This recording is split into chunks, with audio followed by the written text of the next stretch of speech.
ஒரு மிகுந்த மன வேதனையில் இருக்கிறோம், மிகுந்த அதிர்ச்சியில் இருக்கிறோம்.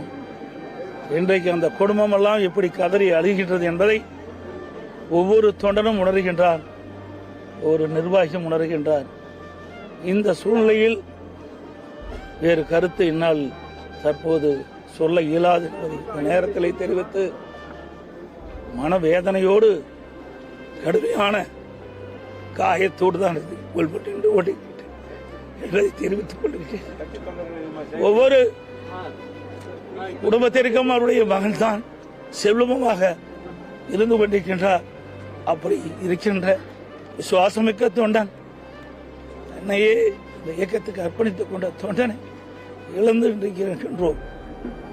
இனி யாரும் இப்படிப்பட்ட செயலில் ஈடுபட வேண்டாம் என்று கழக நிர்வாகிகளும் தொண்டரிலும் மீண்டும் கேட்டுக்கொள்கின்றனர்.